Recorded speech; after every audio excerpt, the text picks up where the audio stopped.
We recording it on all of them? Okay, April 5th, 2002, we're at the Palm Springs Air Museum, and we're interviewing Mr. William Bill Holby, who was in the Navy and also the Merchant Marines. So with that, we'll get started.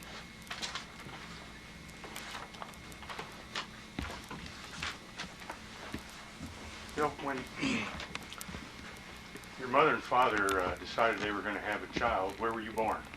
Atlanta, Georgia, and that was in 1921, but they were only there for a few months when my parents moved up north, which was really home for them. My father had been on business down there, and I grew up in New Rochelle, New York, which is a suburban city of New York, about 15 miles from Manhattan, and right on Long Island Sound, on the New York State side, the mainland side. So it was in New Rochelle, being close to the water, that I first got a love of the water, and I used to do a lot of rowing, sculling actually, on at the New Rochelle Rowing Club. Now, it was a great sport. Were you the only child, or were there No, I have two younger brothers, and were they were all born then in my brothers were all born in New Rochelle. New Rochelle. Yes. And what are your first memories as a child of that, being there on the Sound and near the water? Can you remember what? Yes. Well, my father has 4 brothers, and one of them lived right on the Sound in Mamaroneck, New York, just a neighboring community, and he had a schooner, and he would have now and then he would invite all the families to go out for a Saturday afternoon cruise on his schooner, and those were some memories of mine, very vivid as a child, going out in his boats. He had a sloop, and he had actually 3 sailboats. All at the same time? Yes. And could he keep them at his home? They were moored right in the at the dock where he lived. He had a very handsome dock built there with a float out in front of it, so you could get out to the boats easily in just a little dinghy. Now, can you remember maybe the make and how long, or the size of the sloop that he had? Oh, well, the schooner was called the Empress, and it was a 52-foot schooner. It was a big boat. And it had auxiliary power, and the Bonnie Doon was a sloop. It was maybe 24 feet long, and they had a little one called a Wee Scott, which was maybe 14 feet long, a little sloop design. Can you remember then what it was like? Where did you start learning to swim? Certainly you learned how to swim. Yes. Well, swimming, I learned in the water up at my Uncle Frank's beach. He had a beach at his house, in front of his house, and that's where I learned to swim. And nobody taught me anything. I just learned to put my head in the water and get used to being in the water. And then I guess I was about 7 or 8 years old at the time. Now, had you at this point started becoming the keeper of the 2 younger brothers? Can you remember those? Well, I was never the keeper of the brothers. We all just got along. But my other brother, the second one, is about 2.5 years younger than me. About 3.5 years younger. And that's Frank, and he was also a good swimmer and loved the water and loved to sail. We all loved to do that. And my youngest brother was also loved the water, and he would go sailing too. And actually, but those were in later years because it was in the late 30s that we lived right on the water in New Rochelle in a place called Sutton Manor. And they had a boat dock and places for sailboats. So my father owned a sailboat there. And this was right after World War II that he really owned his own boat. He had built several small sailing craft, little sailing dinghies. But this other boat that he bought from a friend was a much larger and could take a few more people in it. So that was a lot more pleasurable craft to go sailing in. Now, can you remember with all your uncles whether any of them had previous military experience from, say, World War I? Well, my father was in World War I, and he was in the Navy as an engineer, and he was actually on a submarine chaser, they called them in those days. No. And I had an uncle who was in the Army as a veterinarian. He was a doctor of veterinary medicine. But Did they talk about their military experiences around you at all? Oh, well, just my father. He had a lot of photo albums of his days in the Navy, and the ships he was familiar with, and that is, two of them he actually sailed on. He was on a larger ship for a short while, but mostly was on that sub-chaser. Now, you're the youngest of the three brothers. How did he grow up liking it? Was he a seaman also, sailing and swimming? Well, he grew to like the water and swimming just because that's where we lived, right on the water. We always had access to it. So Bud, the youngest brother, would even get his friends and they'd go sailing. How'd your mother hold up to all this? Three boys and the boats and well, she sort of took it in stride. She was confident that everybody was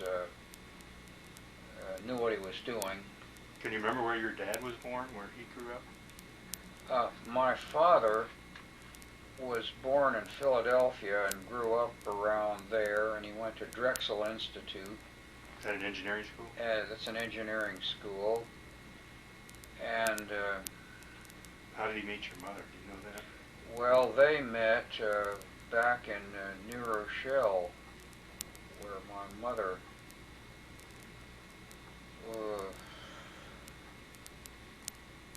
she grew up, and I remember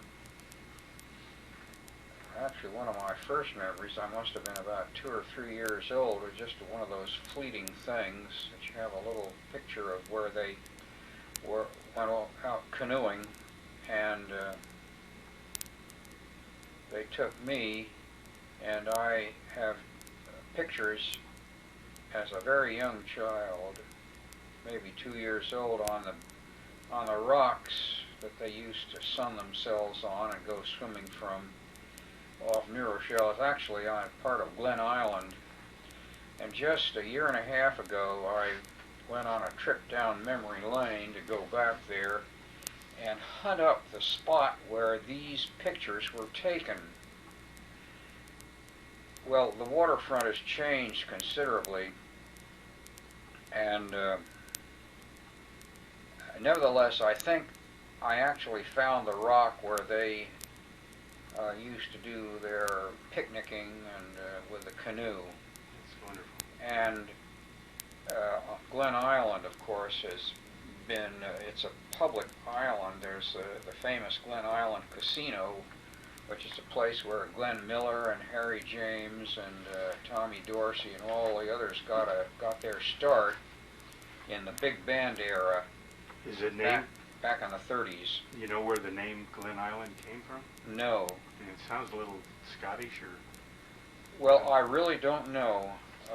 Glen Island is a real island, and there's a bridge built over to it, and it just has tidal waters that go behind it, between it and the land. But it's a beautiful place, and it only as beautiful as the weather will permit it to be at the time, but it has a nice beach, and it's enjoyed by a lot of people today. Now, can you remember much about the Depression, what it was like in those Oh, I days? certainly do remember the Depression. I have vivid memories of it, and I have often considered that I have many things that have been impressed on me in the way of ways to save and so forth. For example, I was impressed with the fact that you ought to eat all the food off your plate. Don't let anything go to waste. Yeah. And to be frugal in other ways. Can you remember how your friends lived, you know, what kind of homes they had, or, you know, what kind of struggling that might have been going on with your schoolmates? And well, actually, everybody, I think, got along pretty well. And I remember being in elementary school with children who were certainly a lot less fortunate than me, but I didn't think anything about it. I mean, that's just the way things were. Yeah. You accept those things without questioning them when you're young. But we lived in Larchmont and New Rochelle, which were really very upscale residential areas. So everyone had a car and that type of thing? Well, yes, everybody You remember the was family getting a car? car in those days. Remember what kind of cars you rode around in as a kid? And my father had an old Dodge. He had a Dodge sedan, and I remember that car lasted for 10 years or more. Finally, when the Depression really took its toll, my father didn't have much work to do. Can you remember what year that was? Those were in about 34 to 39 or so. Things were starting to pick up through those years, but in the early 30s it was very grim for everybody, and my father and mother lost their home in Larchmont, and we moved in with an aunt who had a servant's quarters over the garage, which we occupied for 4 years. 5 of you? Yes, And were your parents' health good? Yes, they always had good health, and my mother was very industrious, and she also was practiced frugality and would do a lot of canning and so forth. That was big in those days, canning. Now, your high school or grade school was where then? Where did you? All of that was in New Rochelle, New York, and New Rochelle High School was and it still is, a very high-grade school. I mean, scholastically, the scholastic standards they set up. And all the family, all the brothers went through the same? Yeah, they all went to New Rochelle High School. And you mentioned that your dad was an engineer. What kind of work did he do again? He did largely combustion engineering, and worked on the high-rises in New York City for a good bit of the time. He was devoted to the problems of the utilities in the high-rises, and he developed a water tempering valve to keep water always hot at the faucets wherever they were drawn in a building where the use of water was far from where it was heated. And he also developed a smoke control which has been perfected today by others. He made use of the electric eye to shine across the chimney breeching to tell the engineer when the fire was smoking too much, and it was therefore inefficient when it was providing too much smoke. So the fireman would regulate the amount of air going into the firebox, and this is with an oil burning fire. And in this way they'd keep down the amount of smoke that was released into the air, and that was in New York City, where it was a big problem way back in those days even. Now, do you remember if the family car wasn't around and you wanted to go somewhere, how'd you get there? On a bicycle. I had a bicycle, and my brothers did too. And when we lived with my aunt, it was 4.5 miles from school, and I got to school on a bicycle every day. Every day. And in rain too. I have a poncho that we'd wear to cover my books, and I rode the bike to school. But it was just one of those things that we got used to, and it's been a great blessing ever since. Now, if your family, or you, let's say you and your brothers, wanted to go to New York or somewhere where it was too far to go on your bike, there was no car, how would you get there? We did go down to the station, and the commuter trains were a big thing, as they still are. And you could get a ticket for about $1.30 into New York. That's a lot of money. Yeah, it was then even. Yeah, I can remember it was a nickel to ride the streetcar from where I lived. That's right, a nickel to ride the streetcar, and also a nickel to get on the subway. Now, you could, if you could get down to Mount Vernon, New York, you could get the end of the subway line and go clear into New York on the subway for a nickel, but it took a long time to do it. Now, were you involved in sports in school? Not very much. Not in high school. I belonged to the New Rochelle Rowing Club, and the sport that I really loved was rowing, or sculling. Now, tell me the difference. So we rowed in shells, they were called. They're little narrow boats, and I actually, after World War II, bought my own racing shell. It was a wood hull boat, 26 feet long and about 12 inches wide, and it had a little sliding seat in it, which is just the way rowing is done, so you can get a good long stroke. And the oars are supported in steel outriggers extending out from the hull, and you would maintain your stability in the water with the use of your oars right on the water. You could sit in the boat without moving with the oar blades in the water. And when you were rowing, you had a certain momentum, which was almost like riding a bicycle. You maintain your balance very easily. But you mentioned rowing and sculling as though there's a difference. What would be? Well, rowing in a rowboat is kind of that's the fundamental way, and what most people think of as rowing. Rowing in a rowboat, which is a kind of crude way to do it.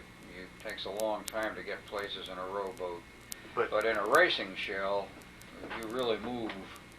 Could you, though? That's called sculling.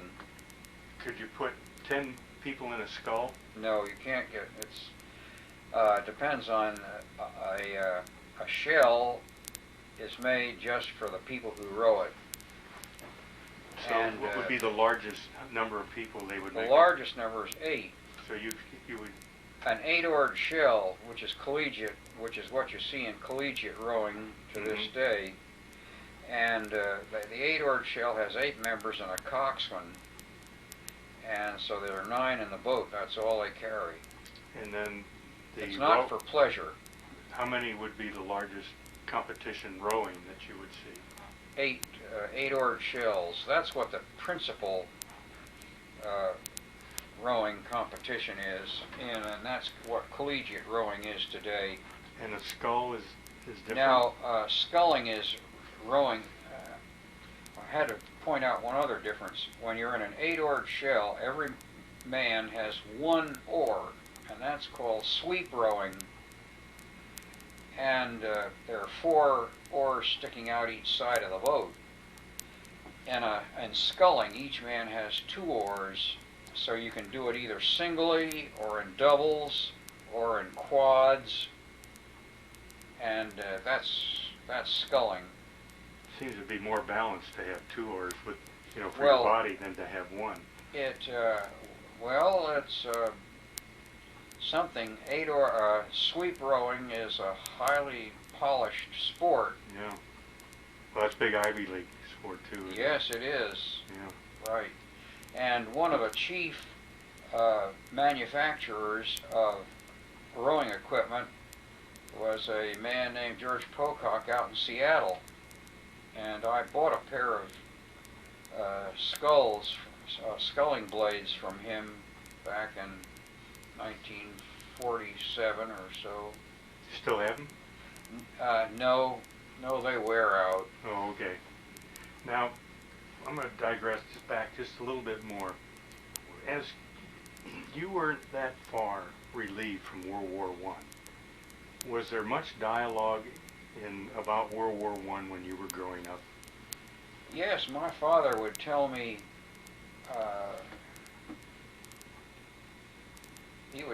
about what he did, and Was he in the Atlantic, Pacific? Or in the Atlantic. In the Atlantic with his mine Because chasers? that's where the submarine. World War I was fought mostly, Yeah. all in Europe, and the problem was to maintain the open lines across the Atlantic, because the U-boat threat was very great, even in World War I. Now, did they have success sweeping mines? Did they find mines to sweep? Well, this was not a mine sweeper, it was a submarine chaser, and they used, what they did was have sound detection equipment. I guess it was a crude kind of sonar, but they would detect a submarine's presence by echolocation, and then try to make a run on it and drop depth charges. Any success from your And dad's that's ship? where they got their success. Did your dad's ship sink any subs? Well, he never told me about that. Yeah. No, I don't think they ever did. But when it comes to school and classes, you're developing an interest in what kind of college courses do you want to go into after you get out of high school? What are you looking to? Well, actually, music has been my interest, and I wanted to enter church music, so I went to a college for church music. I'm an organist, and I spent 50 years in that field and directing choirs, and although I've done other things along the way too. But when it came to World War II, and I was going to be drafted. So are you in college at this I time? was in college at the time. I was a junior in college at the time of Pearl Harbor. So after my junior year, I knew that this was the end of college for a while. What subjects were you in school? Well, and I studied the organ and choral conducting, and So you were, as a child growing up, you played the piano, or? that's right, I did. Was there one in And your I home? studied, and I took a college entrance type of curriculum, they called it, where you had just the requirements, basic requirements in math and science and history and English and so forth. Now, did you play in any kind of an orchestra or band? No, I never played in an orchestra or a band. the keyboard does lend itself to that, but I didn't do that. When did you first get to the started organ? playing the organ in church is what happened. Oh, in high school? Yeah. Okay. Actually, I did a little of that. Uh-huh. Did you find trying to play with your feet and your hands was a little more complicated? Or? Well, yes, it was, but it's something you catch on to pretty fast. Uh-huh. So, in your junior year, where were you when you heard about Pearl Harbor? Well, I was at college, and that was in Princeton, New Jersey. Not Princeton University, but that's where Westminster Choir College is.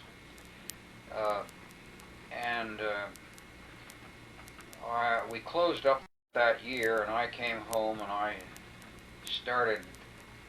The draft board had given me a call, but I did not want to be a dog face. I wanted to be in the Navy for one thing, but I also didn't want to be a swabby. And then I got, but actually none of the things that I had done in college would be of any use to the Navy or the Army or anywhere else in the war effort. So I found that I could get into the Merchant Marine Cadet Corps. You could enlist in that no matter what your background, and they trained you in all the necessary things in order to get a third mate's license or a third assistant engineer's license in the Merchant Marine. And then the Merchant Marine Cadet Corps, which was at the Academy in Kings Point on Long Island in New York, were just a short way from where I lived. So I enlisted in that after passing the physical examination narrowly because I discovered that I had a pilonidal sinus, a little growth at the base of the spine when there's the last vertebra missing in some people. Oh. And this I never even knew was there, but the doctor said, well, it could get infected, and if it does, you're miserable. So I said, well, can I have it taken out? Yes, you can. So I went to a surgeon, and he took it out, and in 1 month later, I passed the physical. It had healed well enough. Going back just a little now, where did you hear that Pearl Harbor had been attacked? What can you remember in your I mind? was at the time of Pearl Harbor, it was on a Sunday morning, December 7th, in '41, and I was at college, and Did the name Pearl Harbor mean anything to you? oh yes, I knew all about Pearl Harbor. I knew where it was. I guess it was, I don't know how, just one of those things you grow up with, I guess. That you knew where it was, and Oh, I knew where it was. had it been, in your mind, had there been a precedence in the press where you kind of expected something to happen with Japan? Yes, we all knew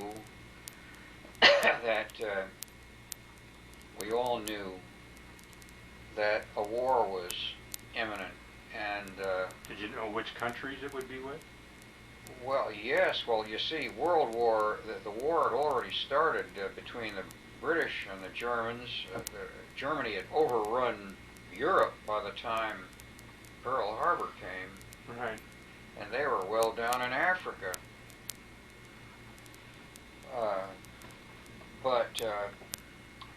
I knew that the United States had been negotiating with the Japanese over issues, and there was nothing satisfactory that ever came of it. Mm-hmm. The Japanese would just hedge and bide their time, and then finally they made their strike thinking that they would destroy the United States Navy. But fortunately, the carriers were all out at sea at the time, so they didn't destroy any carriers. So now, I'm going to go catch back up to where we were. You select the Merchant Marines and you become a third class? Well, what I did is I enlisted in this cadet corps, and in October of that year, 1941, 1942 it was, I went with a busload of other young men, and we went out to Kings Point and started our training. We trained there for, I think it was about 4 or 5 weeks. Can you remember how old you were at this point? I was about 20. Were your brothers at any eligible age also? Yeah, well, my brother Frank was, he was also going to be drafted, but he chose to go in the Navy, and he became a radio technician. And your younger? But he never got into the war because it was over by the time he... Yeah, he was pretty young. Yeah, he was younger, and my youngest brother he was much too young. Yeah. So we were trained well in all the things of lifeboat drills, and then seamanship. We started some navigation. We started a lot of things that would be relevant to getting a third mate's license, because I chose to be a deck officer. And any particular reason? Also, here was another very valuable thing. At the time, the draft board was really breathing down my back, and so I thought, well, boy, I really want to get over there and get enlisted, because I would also get sworn into the Naval Reserve. And one of the options I had upon graduation was that I could continue on active duty in the Merchant Marine, or I could go on active duty in the Navy, and I would become an ensign then. And that's what I chose to do. Well, by being sworn into the Naval Reserve, that satisfied the draft board, so I was now in the service in their eyes. Mm-hmm. And so in December, by December of 1942, I was assigned to a Liberty ship as part of the training in this Merchant Marine Cadet Corps. We had to go to sea for 6 months. So that's what all the midshipmen did. And so an engineering cadet and I were assigned to a ship called the Jeremiah Van Rensselaer. That illustrious name was a signer of the Declaration of Independence from New York State. And he... what kind of ship was it? It was a Liberty ship, a ship that had just started to be mass-produced in the greatest shipbuilding effort the country has ever seen, because we really had no merchant marine in those days. And now we had the need to get war material to Europe, and so the Navy, and all the effort to defeat the German submarine threat, was paramount. And my father, meanwhile, had given up his civilian work and got a job in the Office of Naval War Materials Procurement, to get materials for that are needed. And I don't know exactly how they all did that, but it was called the War Production Board. Mm-hmm. And he was very well informed on all the efforts that went into, say, the destroyer escort program, which was also a big thing, because that they would help get the convoys over there. And so on the Jeremiah Van Rensselaer, I was a cadet midshipman, and the first mate put me in charge of seeing that all the equipment in the lifeboats was properly lashed down. So that was a great blessing. I knew where all the things were in the lifeboats. They were tied down under the thwarts, the seats in the boat, in different places. What kind of things would have been in those boats? So that would be emergency fresh water, food, blankets, Any kind of signaling? life preservers. Any kind of signaling devices, you know, like? Yes, a signal pistol called a Wwii pistol. It would fire a rocket on a little parachute, which would burst into a flare, and that's what saved my life, our lives later.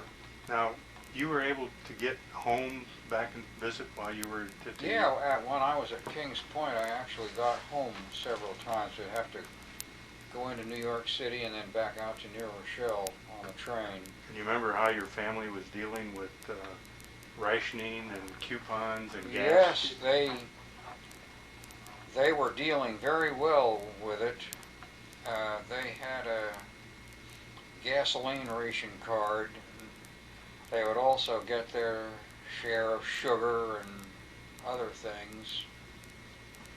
And it made it so that people didn't drive frivolously.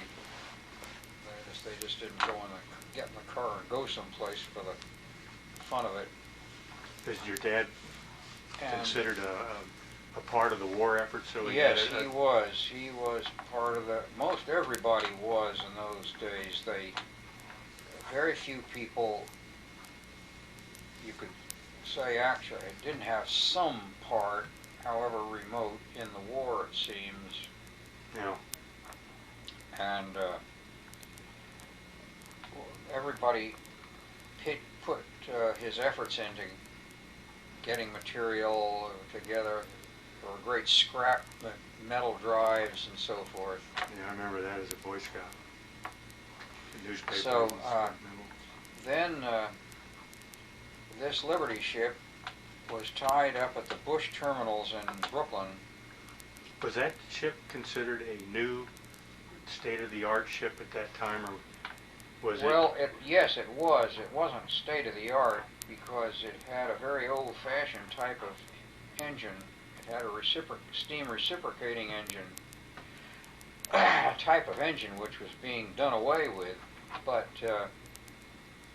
it was easy to produce, and they could produce it quickly, and that's why they chose to use that. So of the thousands of Liberty ships that were built, they all had this steam reciprocating engine in it. Which was, what, a boiler? And well, it consisted, there were two boilers in the fire room. There was one fire room, engine room together. And the boilers were very high grade. They were good, enough state-of-the-art boilers. They were water tube boilers called express boilers. They could generate steam very quickly and at very high pressures. So the higher the pressure, why, the faster you can make an engine go, particularly a reciprocating engine such as those were. This was called a triple expansion steam reciprocating engine, and the first piston was a very small one, and small in diameter. That's when the steam was hottest, and it expanded in that piston and then went into the second piston, which was a little bigger in diameter to accommodate the expansion of steam. And by the time it got to the third piston to drive the engine, it's a great big piston, big in diameter. All these things were part of the technology of steam reciprocating, or this wasn't a reciprocating engine, it was just the steam pressure came in from only one side of the piston. But at any rate, the steam went through 3 pistons before it was recycled, because in a marine plant, the steam is always recycled. You just don't do it as a railroad steam engine. They exhaust it into the atmosphere. you couldn't carry the Because water. you can't, you got to recycle it as much as possible, and there was still water loss. And every ship had a distilling system. For salt water?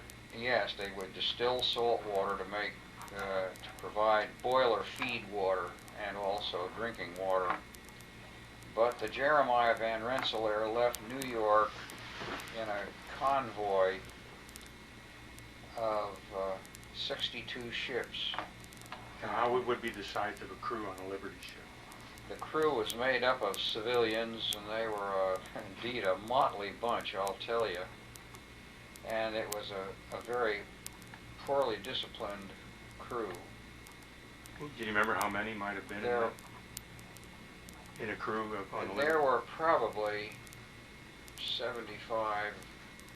Of which, how many would have been naval, maritime? And there were about 75 total, and of them about 30 were in the armed guard.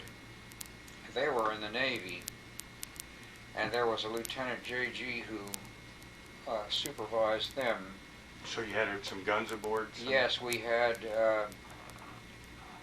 I think we had about 8 20 millimeter machine guns and a 3-inch gun in the bow and a 5-inch gun in the stern. They would put the latest ordnance on the ships. They used up all the old guns at first. The 5-inch 51 was an old type. The 5-inch 38 was a very new type of gun, very good for anti-aircraft use. Now, when they say 5-inch 38, what does a 38 say? Oh, the barrel was much shorter than the 5-inch 51. The second number designates the number of times the diameter that the barrel was in length. So a 5-inch 38 is 38 times 5 inches long from the breech to the barrel to the muzzle. And the 5-inch 51 is 51 times 5 inches, and that makes for a big long barrel gun. More accurate than? Well, not necessarily. They got the technology down where it was a very good gun, and the 5-inch 38 was a standard on all the naval ships, the destroyers, and every ship that carried anti-aircraft guns. So, how many, you mentioned the civilians were, of the 75, how many of them would have been civilians, and how many of them would have been, say, like yourself, a cadet? Well, there was only one other who was a cadet, and he was also from Kings Point. But the civilians were all just from every walk of life. So they were just merchant mariners? They were out to make big money. Yeah, they got hazardous pay and that kind of That's stuff? right. So what roughly in those days would a civilian going on a convoy that had the risk of U-boats, how would he get paid, do you remember? Well, I don't really know what they would get paid, but it was high. And that way they got people to do it. And it was, I guess, something they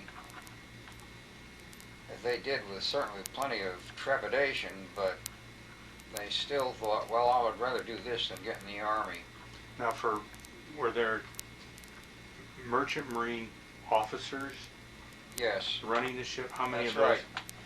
We had the master. He would have had a captain's license, and we had a first mate, second mate, and third mate, and then in the engineering department, a chief engineer and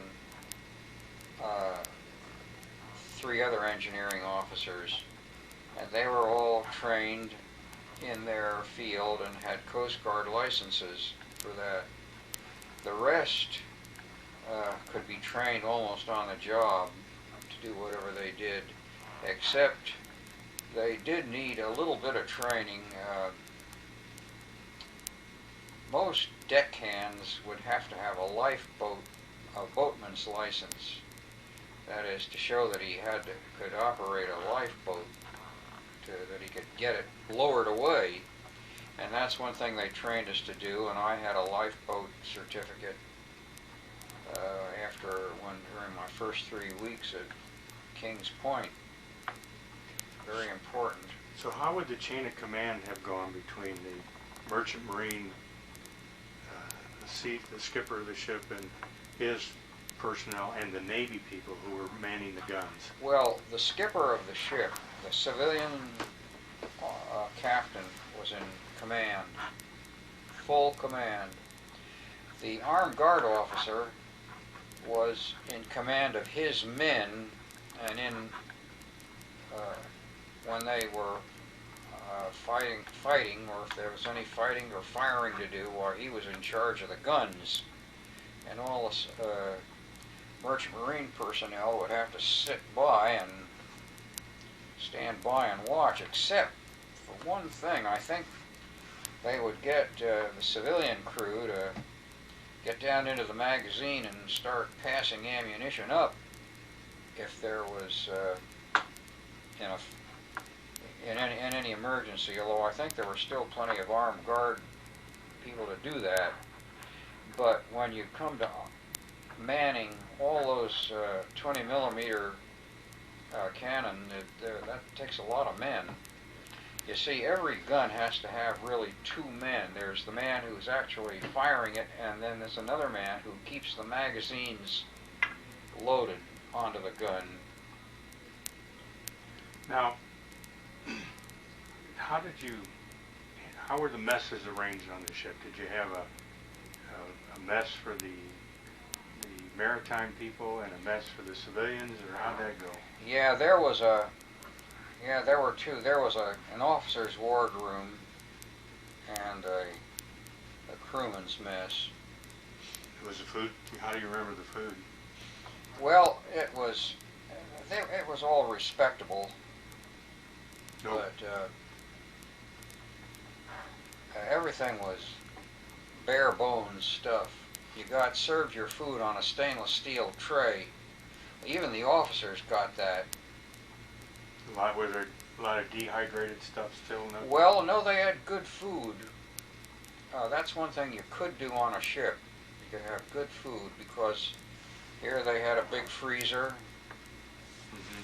You carry quite a lot of food in that, frozen. And the only thing they would run short of is milk. After a week at sea, you'd be out of all the fresh milk, and so they'd have to go to making up the dehydrated milk. The hull of the ship, I heard some of the Liberty ships were concrete. Is that... Were what? Concrete. Is that a rumor, or is that something? No, not they were concrete. all steel. The hull plate, the skin of the ship was, I think, 1/2-inch steel. And the first Liberties were riveted. Then it got to welding, and they were welding. That's where the real mass production started, when they started welding ships together, because they could do it in sections and then move them across the yard and with a gantry, put them in place and weld them together, and you would have a ship. And it was just amazing the number of days from the laying of the keel to when a ship was launched. It was a matter of just a few weeks. Was your ship built on the East Coast? Yes, it was built in,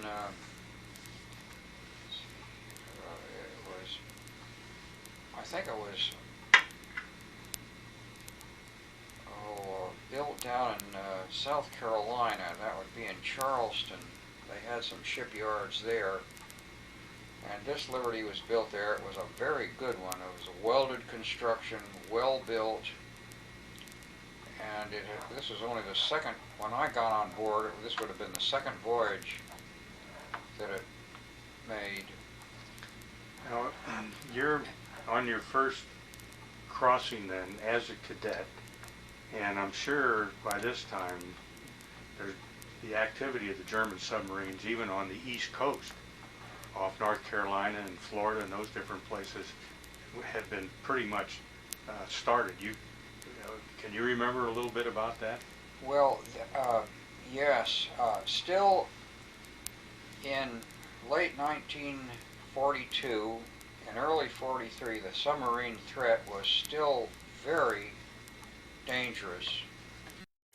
And they were very bold. They would come right up to the coast of the country, our country, and sink ships coming right out of port. And they did this down in the Gulf, too. But it was by the end of 43, the Navy and its program of destroyer escorts and the technology they developed for detecting submarines had improved so much that many of the submarines, the threat was diminished considerably. Many of them had been sunk. Well, when you left port, though, what were your feelings about your chances with this convoy of running into submarines? My feelings were, we'll just do our best. Yeah. I don't have any choice. And I didn't realize it at the time, but the ship that I sailed in was in what was called Coffin Corner. That is, it's a corner of the convoy. Now, a convoy of ships, there were well over 60 ships in this convoy, and we were just headed for the United Kingdom. They would have broken up once they reached the British Isles, and some probably would have gone up to Murmansk, and the rest may have gone down through Gibraltar and so forth, and a good many right to the British Isles. And our ship had general war cargo, tanks, and all these steel grids that used for landing mats in the desert, and a little bit of ammunition, but not much. So our ship was at the corner of this convoy. Now picture this. Here is a group of ships. They go in columns. There are just 3 to a column, but they extend to many columns, 3 into 6, that's about 30 columns stretched across the horizon. You couldn't see the other side of the convoy. It was well over the horizon. Were they in parallel, or were they in? Yeah, they were going. I don't know. They were about 1/10 of a mile apart. Inline or abeam each other? Both Inline ways. You had to maintain a distance from other ships for safety. And so, before we left, for a while our ship was tied up. We had left the Bush terminal, but we were tied up at New York at a dock for a short bit. And across the dock, across the slip, was a troop ship called the Dorchester. The Dorchester was a troop ship and joined our convoy, loaded with soldiers, many of whom were headed for Greenland. I don't know whether you've heard of the Dorchester or not, but it's been immortalized in a stamp on which the 4 chaplains were the chief item of interest. The Dorchester was just the first column inboard from our ship. Now, our ship was at the end, and we left New York around in the middle of January, and about 10 days out at sea, we were about halfway across the Atlantic, and it was at night on the last day of January, really in the first hours of February 1st, that our ship got struck by a couple of torpedoes and sunk. The Dorchester continued on, but then a day or so later, the Dorchester left with one escort ship to go right up to Greenland, and it was sunk also by a German submarine. And that was a catastrophic event because just about all the men were lost. Even though they had an escort vessel there to pick up people, the water being so cold, nobody could survive more than 2 or 3 minutes. Yeah. And the 4 chaplains gained their lasting recognition through the fact that they gave up their life jackets to men who didn't have them. And there was one whose name was Poling, and his father was a prominent New York minister, Daniel Poling, and so anyway, he got the 4 chaplains have been immortalized on a stamp, and with many other things too. There's a chapel for them and all that. In New York? Yeah, I don't know where it is. But see, there was Protestant, Jewish, Catholic, and so forth among them. Well, where were you when your ship got hit? Well, I was getting ready to go to sleep, and I had my pajamas on, so I certainly knew what was happening when it hit. It sure sounded like a tremendous thunder drum, and it just echoed through the ship. The whole ship shook with it. And it hit way up in the bow, and I guess the submarine commander must have cussed when he saw where he had hit because it wouldn't sink the ship. So he fired a second one. He launched a second one, which also hit in the same area almost. And then he gave up because there were no more torpedoes. But our ship, at the first ship, everybody, there was no order to abandon ship given. Everybody just left in a terrorized frenzy. They wanted to get off the ship. So some of them got into the lifeboats on the lee side of the ship, the side that was somewhat protected from the wind. And the engineers shut the engine down, but they didn't turn the fires off, so the boilers were still going. And then I'll never forget, by the time I got out on deck, had all my clothes on. The engine cadet just ran out. He was asleep too, and he ran out in his pajamas. His name is on the memorial at Kings Point now over that, because he certainly died shortly after that in the water. And no one knows exactly how he did manage. But here there were 2 lifeboats left on the windward side of the ship, and all the armed guard was still on board. Then nobody told them to abandon ship. And so I said to him, well, there's nothing to shoot at.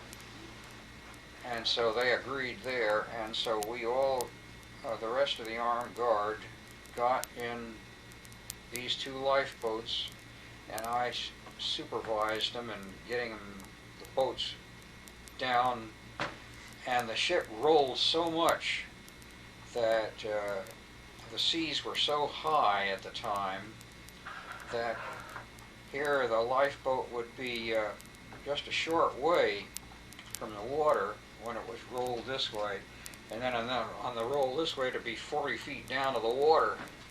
So I said, well, now I put 2 armed guard men in the boat. I told them where this lever was in the key, never the keel. You pull this when you get down, when we're down at the lowest point, give it a pull, and then the fall blocks will get loose and the boat will be floating free. And that's what they did. And the rest of us went down the man ropes, and you could get on a man rope and get out over the boat. And when the boat got up close, you could let go and you'd be sitting in the boat. And that's how we got about 26 or so men in that lifeboat. Each boat had that many? And then then they did that same with the other lifeboat. So, but this was a great It was all a colossal mistake. We all should have stayed on board the ship because the ship did not sink.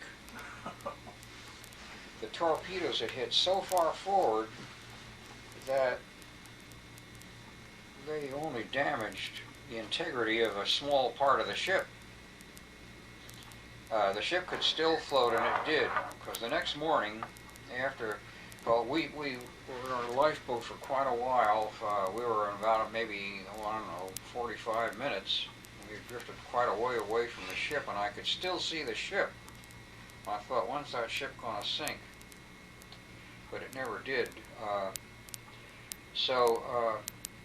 Then I saw another ship on the horizon in the dark. There was a moonless night, and so that's when my knowledge of where things were in the lifeboat came in, and I went for that flare pistol, and I fired a flare pistol, which burst right over our heads in a flare, but it was swept into the water. It was only on for about a second, but it was enough to let that little rescue ship know where we were, and they came over and picked us up. And that's how we got out of our lifeboat. But we were all soaking wet, and many of the men had frostbite, but I didn't get any because all the time we were sitting there in that boat, I was working a pump, just going slowly, and it was trying to counteract some of the spray which came over the ship and over the boat, kept filling it. We had a lot of water in the lifeboat, but it wouldn't have sunk. It was one of those that had flotation tanks in it and so on. But the boat itself,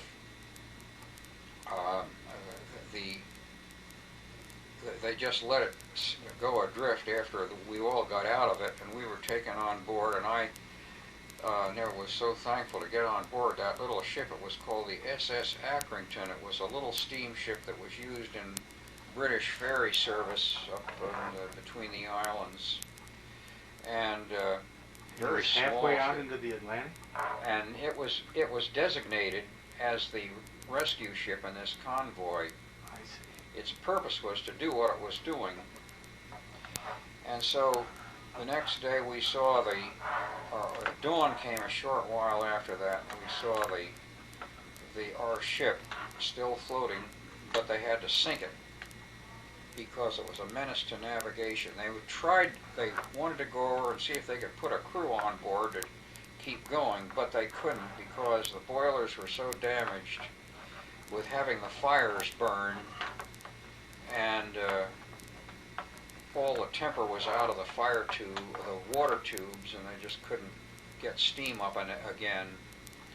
So they sank the ship, and with friendly gunfire, as it were. Very great tragedy, but it's one of those things that just happened, and it was all due to this lack of discipline of a civilian crew. Now you mentioned that the other cadet didn't survive. That's right, he didn't survive because he dashed off the ship so fast without the first consideration to his own well-being. Well, I took my time to get dressed and got covered up in the warmest stuff I could get. Now, how many men then were lost that night? Well, out of about, 60 to 70 some men, there were 26 of us who survived. Third then. It's a great tragedy. Yeah, because the ship never sank. That's right. Yeah. They could have stayed on board. And an interesting thing happened just a couple of years ago. I got a call from a man who lived around Camden, New Jersey. He said, my name is Bill Barnes, and my father was on your ship, and he wanted to find out if there was anybody living who might have known his father on that ship. I never met his father. I mean, Yeah. we were only on the ship about 3 weeks before it was sunk, and I never got a chance to know the crew. So I told him I never met his father, but that he wrote a letter to me then describing his father and so on. I wrote back to him. And then a while later, I was, less than a year later, I was over in New Jersey and I went to actually visit him. Oh, good. And I think he said, I'm just trying to get closure on this in my life. So I did everything I could to see him, and he was very nice to me. Well, where did you guys get offloaded then after you were picked Well, up? after the convoy continues on, and the next day we saw a tanker that was hit. The tanker was also not sunk, but instead of going like this, it was like this, and just the top of the bow was out of the water. And they tried to sink that too, and they fired projectiles at it, and it exploded some of the gases in the tanks, and it shot up in the water before it finally slid down. But it was, it shows the terrible waste of everything, and there we picked up, there were no survivors that we were able to pick up. There was probably another ship that picked up some From the tanker? from that tanker. So where did you get offloaded then? And now I never knew where the convoy exactly went. We never caught up with them, but we just continued on alone. And we were taken into Scotland, into the Firth of Clyde. Now that's an arm of the sea that goes inland where there's a lot of shipbuilding. It goes up to Glasgow. Is that on the west side? Yeah, yes, it'd be on the west side. And they let us off. There was a great big anchorage there, well protected, and we were put ashore at a place called Gourock. And I stayed at a merchant seaman's home there for about 3 weeks before they told me there's a ship going to leave from Liverpool, go on down and get on that. So I went down, and 3 weeks later I was on my way back across in a much more advanced cargo ship that had turbines and it could go fast. So they let it go back on its own, and it had us, we zigzagged a lot of the time as an evasive tactic. But we never met up with any kind of problems. So do you, when you end up back at your academy, a cadet, one of two cadets left off the ship, and having been torpedoed, you must have had a little fame then. There was, yeah, well, a little. I found out I had a lot of company though, because there were a lot of other cadets who had had the same thing happen to them. And in fact, we organized a club.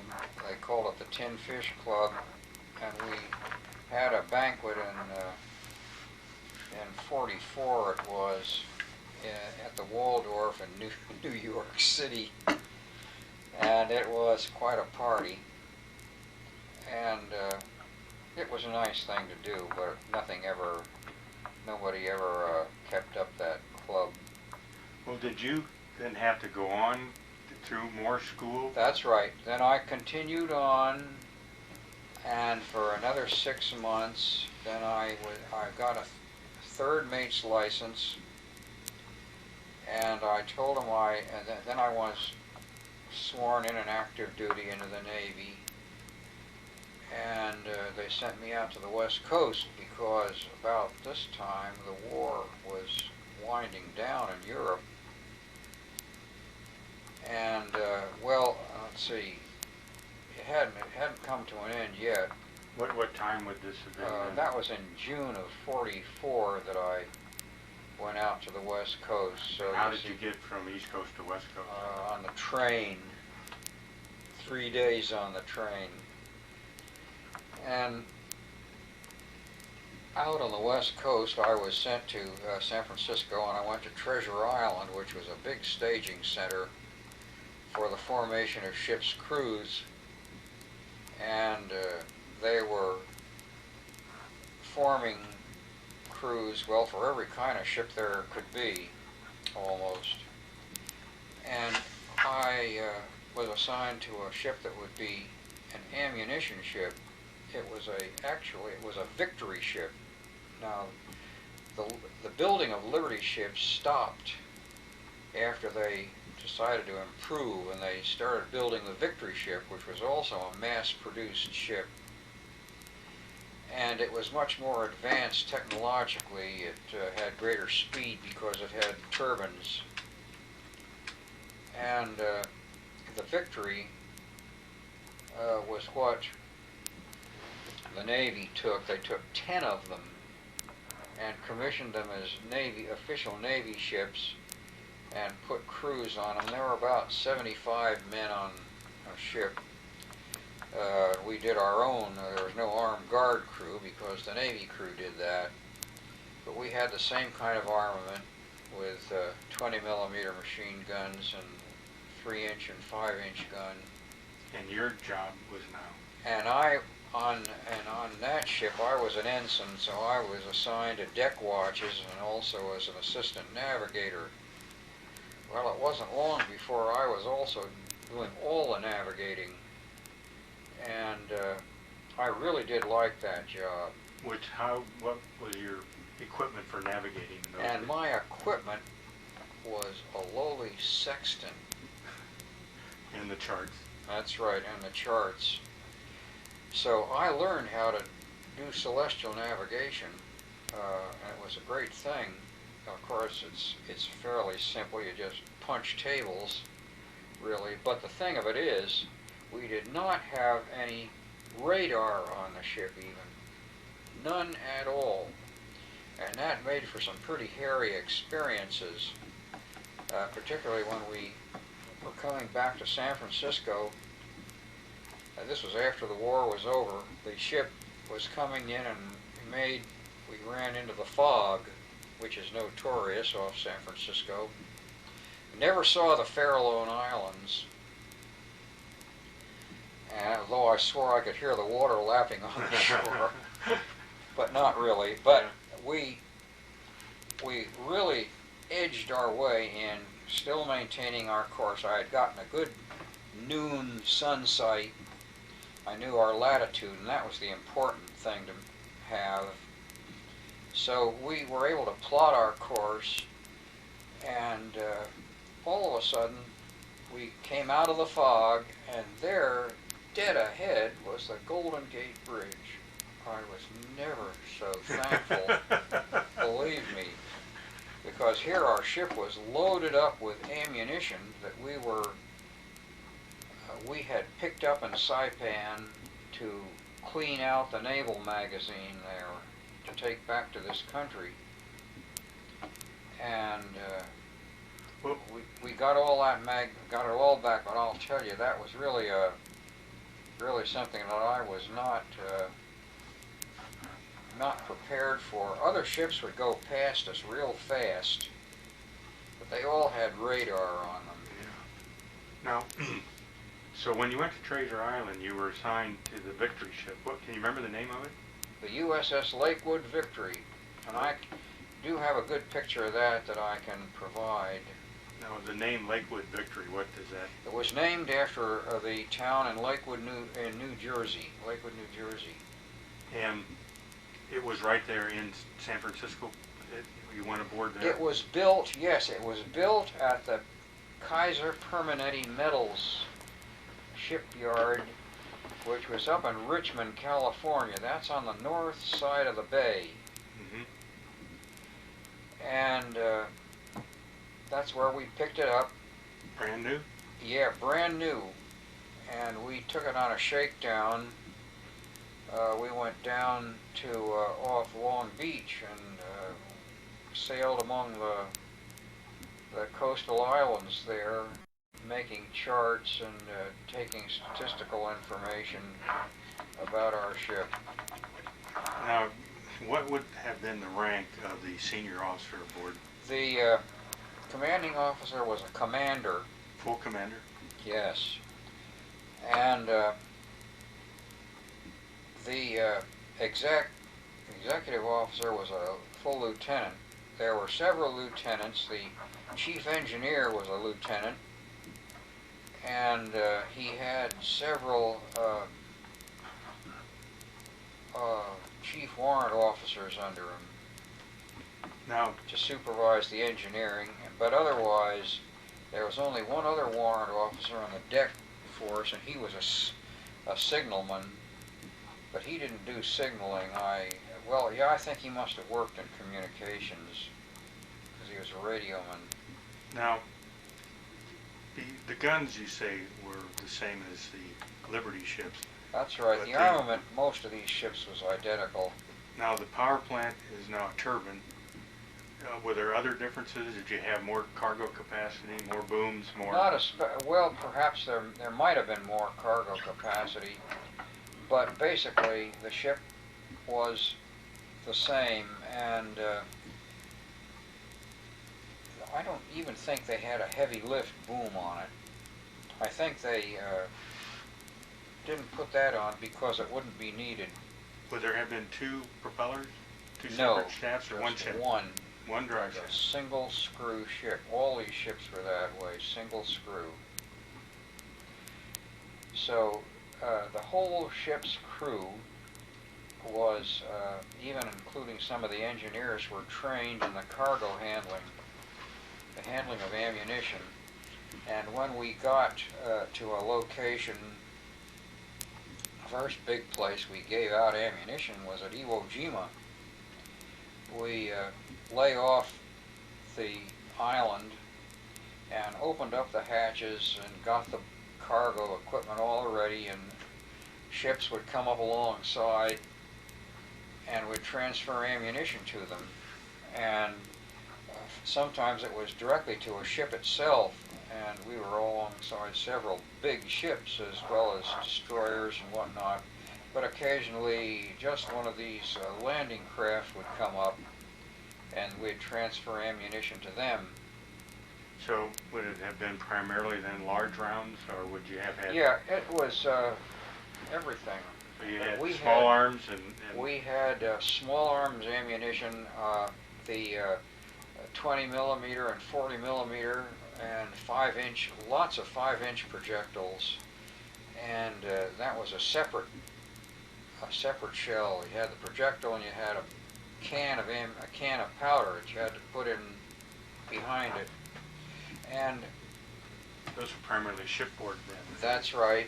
And then we had big cans. For many years I had a 10-inch powder can which had it had 2 bags of powder in it and it would take 2 cans to fire 1 projectile out of a gun. Now some of the battleships, the old battleships, had 10-inch guns on them, and we went alongside one of them and unloaded a lot of ammunition once.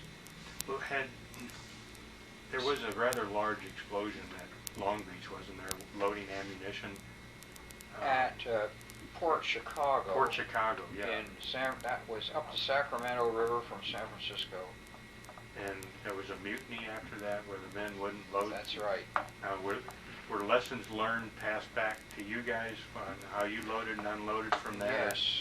Can you remember Yes. some of the things that came out over that? About 6 months after that explosion, we were up at that magazine, and what they had changed was the arrangement of ships. Now the ships went up end to end at the dock. There was one dock, one long dock, and a ship would pull up here and another in back of it, but at least they were end to end. Formerly they came into a slip this way and another pulled in alongside of it, so they were broadside. That was a bad situation, because at the time of that explosion. It was a Liberty ship that was being loaded and that exploded, and there was a Victory right across the slip from it, which was going to be loaded the next day, but you couldn't find anything from that ship either after the explosion. It was just totally obliterated. So I never forget that explosion. I was in my BOQ, Bachelor Officer Quarters, on Treasure Island on that night. It was about 9 o'clock on a summer night, maybe in July it was, I think, and I felt the ground rattle, and I thought, uh-oh, here's one of those earthquakes that they're notorious for around here. But no, it was the magazine up at Port Chicago, and it was such a violent explosion that stuff was thrown for miles. Parts of the ships were found miles away, as well as the way the whole town of Port Chicago was just blown down. So it was a great tragedy, but they certainly went to work fast. There was a lot of ammunition, however, in the bunkers in which they keep it that was not affected, that didn't get set off either. Well then, on your first, did you make more than that one run to Iwo Jima? Oh yes. Well, we were after Iwo Jima, we went back to then we went over to the Karama Reto, which is a chain of islands south of Okinawa, and we took part in that invasion. Well, you were there for the D-Day at No, Iwo Jima? we arrived after the initial invasion by about 10 days maybe. And after the place had been well secured, then they allowed a great big logistics force to come up to these anchorages which are nearby, and we offloaded a lot of ammunition. Where would you have to go to get more ammunition? Well, our ship did get pretty well emptied, and we were out of ammunition after Okinawa and that invasion. So they sent us down to the New Hebrides in the South Pacific. We went down there and we cleaned out the naval magazine there. They loaded our ship there. It took us a good week and a half to get loaded up with all that they had. So while we were down in the New Hebrides, that was the furthest that the bases had ever been from the beginning of the war in the Solomon Islands. But it was an amazing place to see. And we took all that ammunition and went up to the Philippines, and we were in Leyte Gulf and going to get ready for the final push on Japan when the war suddenly was over. And how did you hear about the atomic bombs? Well, we heard about that. News got to us real easily and real fast with the radio, and everyone kind of was in awe over all that. Yeah. But boy, when they finally came out with the news that the final surrender had been made, oh boy, the whole anchorage just really let loose with their fireworks. And I have a picture of that showing rockets and so forth. The sky just crisscrossed with a lot of fireworks. Now, are you still an ensign? No, I got to be a Lieutenant JG, but I never kept up with the Navy afterwards. Never continued with it. So like a lot of other people, most of the rest, I went back to civilian life. Now, did you have a chance to pound on a piano anywhere around while you were traveling around? Not really. So you just had to leave all that behind you for a Yeah, while? I just left it behind. So what did they do then when the war ended with you and your ship? Well, we went, let's see, we had a lot of ammunition on board, so we took it back to Seattle.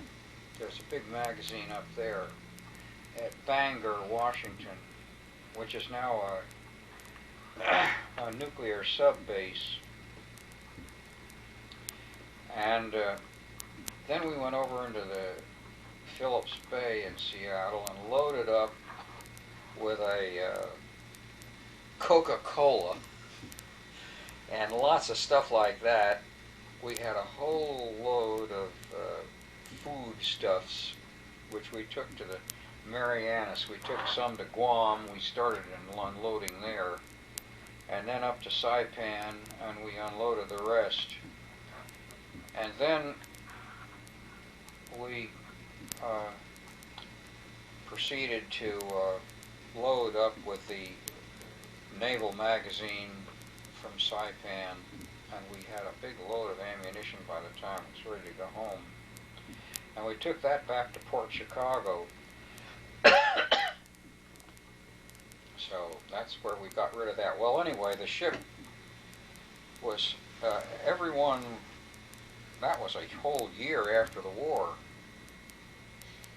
And everyone got dismissed from the ship. They were sent ashore, and I was one of the few left to supervise the decommissioning of the ship.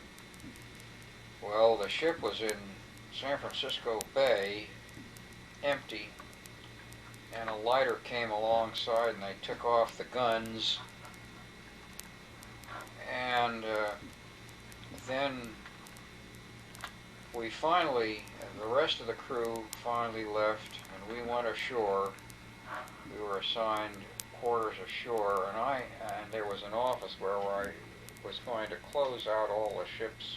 Are you back at Treasure Island again? Or No, this wasn't in Treasure Island. This was Port Chicago, maybe? no, it was someplace in San Francisco.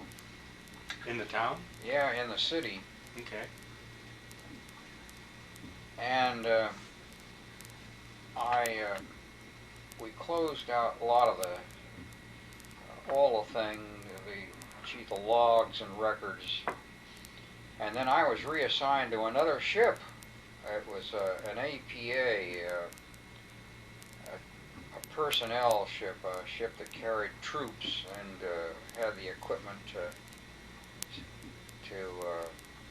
the LCVPs, they call them, that would take them ashore in an invasion.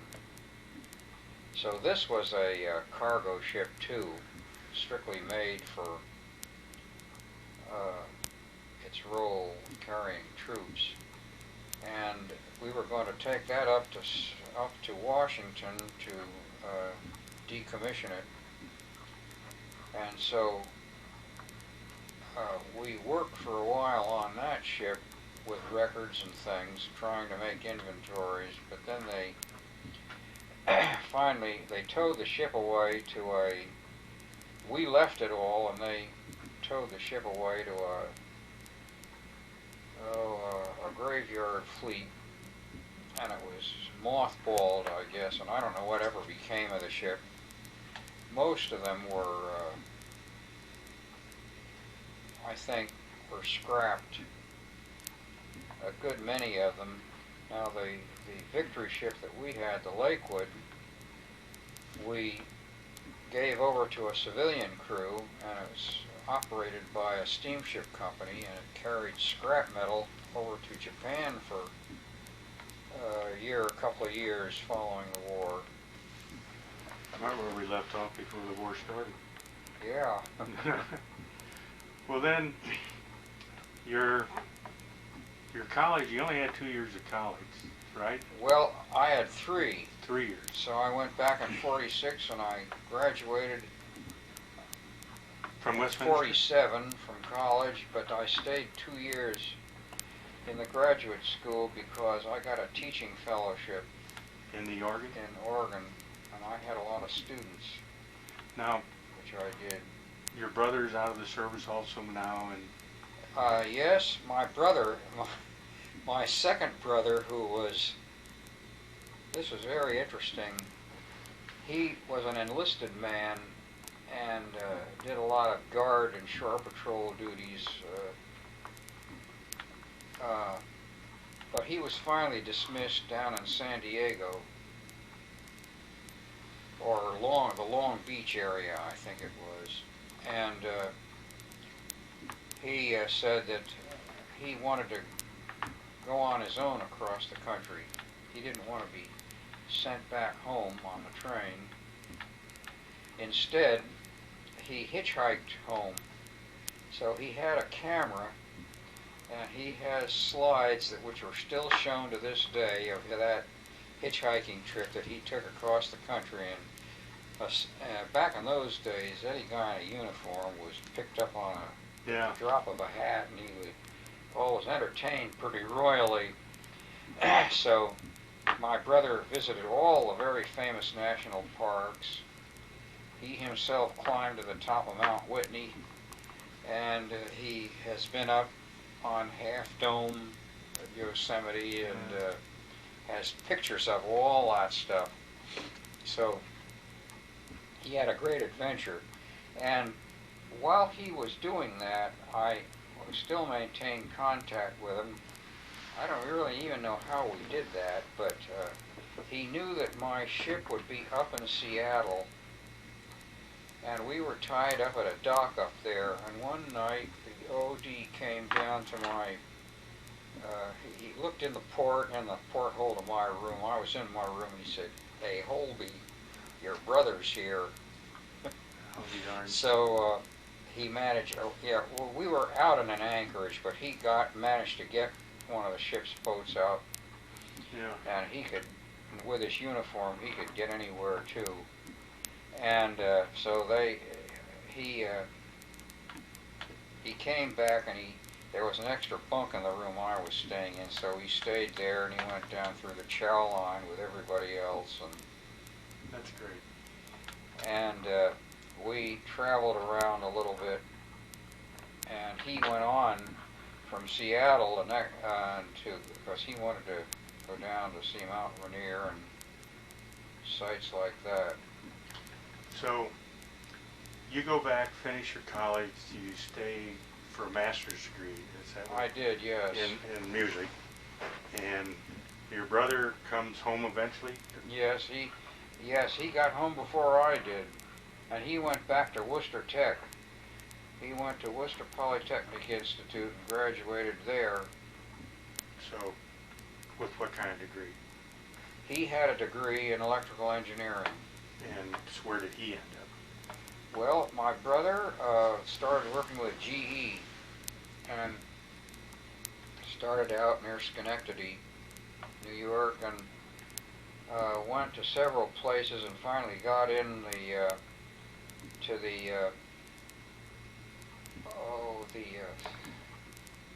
supplying the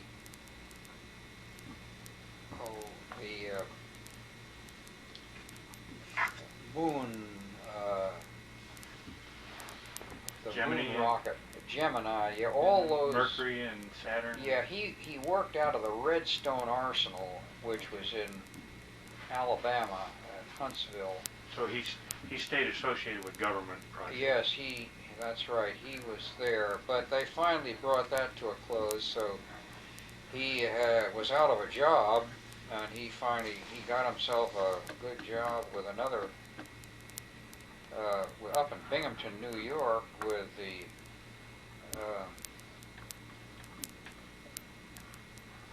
the company that did blueprinting, Agfa Ansco Photographic Supplies, and he retired from that when it was called Ozalid. So is he still alive? Oh yes, and he's retired. He lives in Asheville, North Carolina now. Most of his kids gravitated to the south, and they live in Birmingham, Atlanta, and another lives in the mountains near Asheville. How about your younger brother? What happened to him? Well, my younger brother was an Episcopal priest, and he went, he had a time as a, spent time as a chaplain, and he was on Okinawa, no, I mean in Vietnam. He was in Vietnam for a year.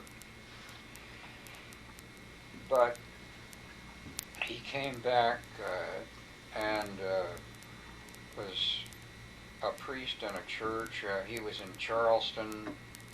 Married? No, he never did. He never got married. And he ended up in near Birmingham, near Montgomery, Alabama. But he developed kidney problems, and he was on dialysis. And he died about a year ago, almost a year ago. Last August he died.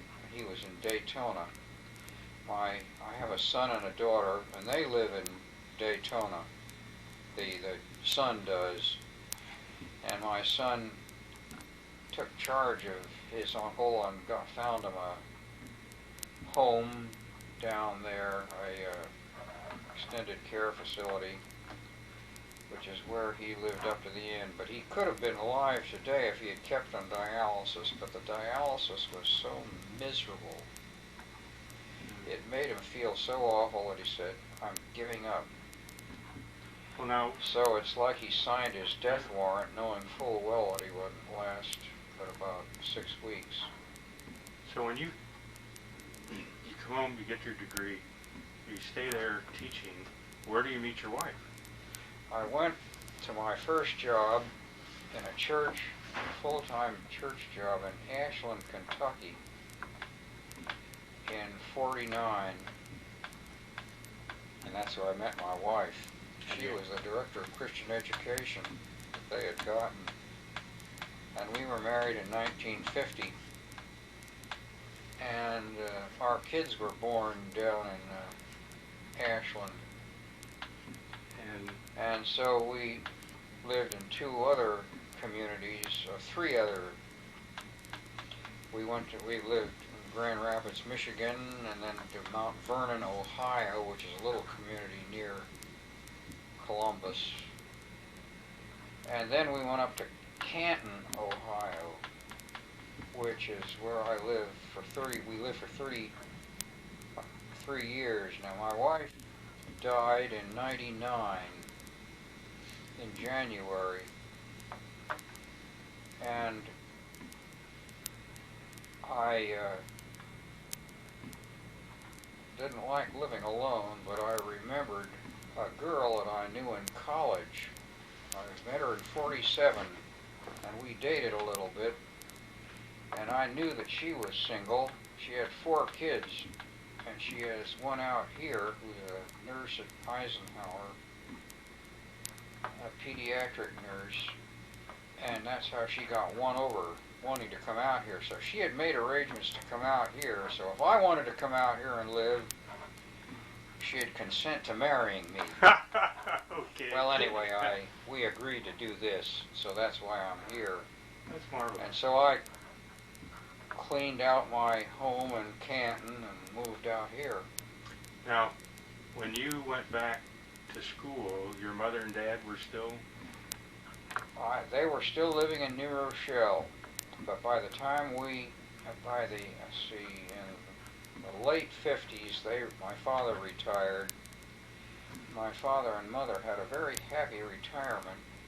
They were both in good health, and they got an Airstream trailer, and they did caravanning with these Wally Byam caravans, and spent 3 winters out on this coast and 2 in Florida, but they settled in Florida in the Daytona area, which is where my son now lives. And how are they these days? And they died, my father died in the 1984, and my mother died in '81. Both down in Daytona? Well, no, my mother had moved up with my middle brother. He lived up in Binghamton, New York, in that area, and she lived for about 2 more years up there. So you had 2 children? Yes. And how many grandchildren now? Oh, we have 3 grandchildren now. My daughter lives way up in the northeast corner of Massachusetts in a town called Haverhill, and it's about 40 miles north of Boston, and she has 2 boys, and my son has 1 daughter. They have 1 daughter. Now, do you still play the organ somewhere? No, I've given up playing the organ because one of the curses of age for me has been great hearing loss, and I got about a 3/4, 75% loss of my hearing. Mm-hmm. But digital hearing aids make it so we can carry on this conversation. Yeah. Otherwise, I wouldn't be able to hear you Yeah, unless you yelled at me. Can you attribute that to any of your military service? No, my father was losing his hearing too. He died at the age I am right now, 80, and he never had hearing aids, but he was always dependent on a speaker phone that he could crank up so he could talk on the telephone at least. But my hearing has gotten a lot worse than his ever was, and I've been to quite a few hearing aid specialists, and these are the best hearing aids I've had, and they've been a great help. But the organ is a complete loss for me now. What a shame. My ears just cannot synthesize the tremendous range of frequencies that are produced on an organ. It's amazing. Well, it's sad because what a love music can be. You know, it's a real companion. But the piano is different. I can really enjoy that now, like I never did before, because I never took the time to spend on it. Well, the church and that type of association seemed to be very strong with you. Did you ever become a minister then? No, well, I was called a minister of music, I see. but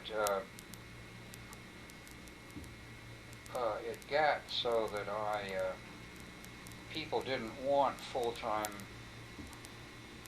people working in music in the church. Yeah. And so I tried being a school teacher for a while, but that didn't work. So I did the thing that I somehow just got into home remodeling. I worked for an insulation company for 10 years and insulated houses. And then when I was happiest, after I turned 65 and retired from them, and just remodeled, did a lot of remodeling work. Did you do any of that here at all, or just? No, I've given it all up. I never advertised for my services, but I was never without something to do. And I did mostly bathrooms and kitchens and Sure. installing entrance doors, replacing them, and putting siding on. Down here it's all stucco, but back in anywhere else it's vinyl and Yeah. so on. But they don't do that down here. Well, when I look at your career, it was certainly full. I mean, it definitely covers the whole spectrum, and I'm sure that one of the things that helped you a lot with your Navy career was your physical condition from Yes. rowing, and those things would have been very prominent in the Navy. So I don't have any other questions to ask you unless Yes. you've got some little anecdotes or a humorous story or something. Well, I'll tell you, just let me tell you, just briefly, there were some pretty hair-raising things that happened on the ammunition ship, and the biggest was when down in Espiritu Santo on the New Hebrides, we loaded smoke pots. Now, a smoke pot looked like a bucket and you tear the cap open and throw it in the water, and it starts smoking. Now it's to throw up a smoke screen as a defensive measure, and we had hundreds of these that were all stored up on the deck of the ship. And one day in the Philippines, in our anchorage there, one of the smoke pots started smoking and it spread. And we became a giant smoke pot. And with ammunition and below of deck? course they burn. This is a combustion, and they make the deck very hot. And here there's live ammunition underneath, in a hold underneath them. So we started throwing smoke pots in the water to work up to this where the source was, and I'll tell you, it was a frightful thing for a while. Yeah, I'll bet. And there was another ammunition ship and the same anchorage that sent over a whole crew of about 20 men to help us. That was a noble thing for them to do. Yeah. But we got them all off, and no catastrophe. That was... Yeah, that would be hell to have that fire with the ammunition Yes. below. It was not a flaming fire, it was just a smoking fire, but nevertheless very hot. Very hot, yeah. So those were some of the things, and outside of that, my experience as a navigator were just very rewarding. And to this day, I feel, even though I never followed the sea, I'm very indebted to the Merchant Marine Academy, and I have been active in the alumni chapter that we had back in Cleveland. And I went to college fairs, and I've been to college fairs around here to try to interest young people in going to Kings Point. So it's a great place, Yeah. and I've been back there since, which has been a great revelation to me, because my first trip back there was about 1992, and I saw the great changes that had taken place. I'm sure academically it's pretty high too. Yes, it is. You've got to be good to get in the place. You certainly want to have good background in math. Yes. Kids have to be strong in math and the sciences. Yeah. Plus, they put a great weight on SAT scores. You're got to be up on the top on that. Yeah. Well, I really want to thank you for coming in. Every time I do one of these, I just am amazed at all the things that the people have gone through in their lives and what they've done, and I feel privileged to be able to talk to people like you. Well, So thank you. Thank you. And Thank you very much. I've enjoyed. I'll tell you, I haven't talked to anybody like this for years. I just can't remember when I last talked about war experiences. well, that's why we do them. We seldom get a chance to do it. Well, unless you're with a buddy who probably experienced similar things, you know, people, if you talked about some of the things with a guy off the street, he wouldn't know what to do. He wouldn't be interested. He could care less. That's right. And My kids haven't been interested either, except my daughter wanted to know what I did during the war, so I wrote out a little one-page thing, and I told her about this torpedoing incident. And that's another thing I want to give you. It's a sheet on that I wrote out, which has just a little diagram of the convoy and all that. well, we will have, I'm going to shut this out. We will have a folder here on you. I will give you a tape out of that machine.